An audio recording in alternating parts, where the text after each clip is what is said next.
Welcome to everybody. We are at the International Congress of Aesthetic Medicine of Agorà. With us, we have the honor of having Professor Ali Pirayesh. You are a very important plastic, reconstructive and aesthetic surgeon and owner of Amsterdam Plastic Surgery and Switzerland Plastic Surgery. Moreover, as professor associated at University College of London at the Department of Plastic Surgery and Surgical Biotechnology, now you can tell us which are the new treatments. Well, to call about new treatments, I think it's very important to appreciate that there are three very important aspects in all that we do, whether it is aesthetic medicine, aesthetic surgery, or regenerative medicine. That is science, aesthetic artistry, and safety. So all of the new modalities that we're looking at, we have to look at those three important things. And I think that the combination of these important factors are the best things to do. And about 10 years ago, I coined this acronym, which is called SILK: surgery, injectables, lasers, and cell therapy. And I think more and more is the marriage of these important factors, because surgery alone cannot give you the optimal result. Injectables alone cannot give you the optimal results. Lasers alone cannot give you the optimal result, and cell therapy alone has the same. But if we choose the right things from the aesthetic toolbox, we get the best harmonious improvement for our clients.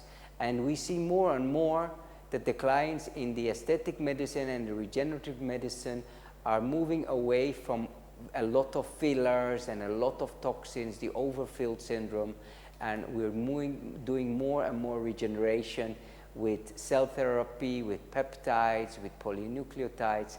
And I think that is the future, is the combination of the great surgical procedures that only facial plastic surgeons and real plastic surgeons can do, and the injectables and the lasers and the regenerative medicine treatments that all other doctors that are concerned with regenerative medicine can do.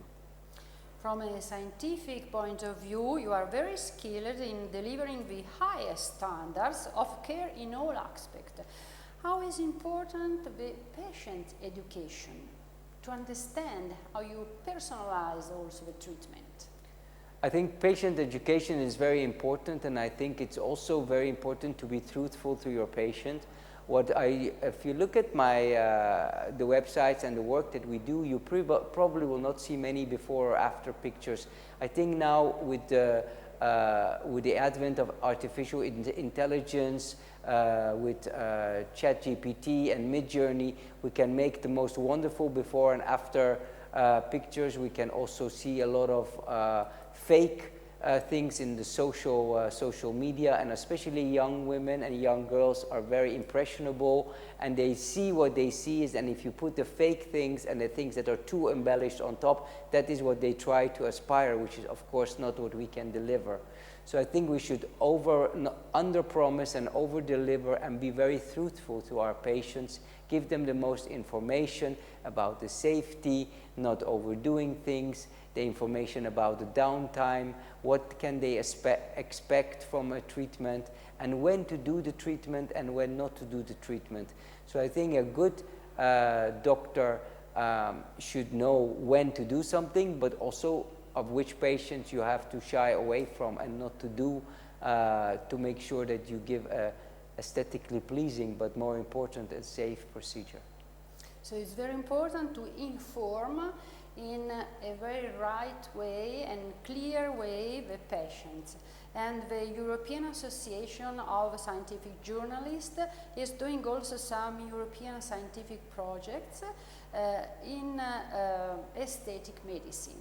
How is important to networking with experts in all areas to help people to fight against fake news in aesthetic medicine? Yes, I think it's very important, and I think the ethical code that we as scientific doctors have, together with scientific journalists, should also be informed. You see a lot of fake and deep fake, and we have to make sure that we are working together to distantiate ourselves from these modalities. Our work with the Multi-Specialty Society, which have a very large influence on all the conferences around the world, and also with, and this conference is also a very good example, the Agorà conference, and I think it's fantastic that there is a cross fertilization and cross collaboration of doctors, of media and of journalists to make sure that the right dissemination of information is sent to the public and to the clients. So we thank you very much, Professor Ali Pirayesh. We have talked regarding dissemination and scientific evolution of aesthetic medicine. Thank you to all of you for being for us and with us. Thank you for the opportunity.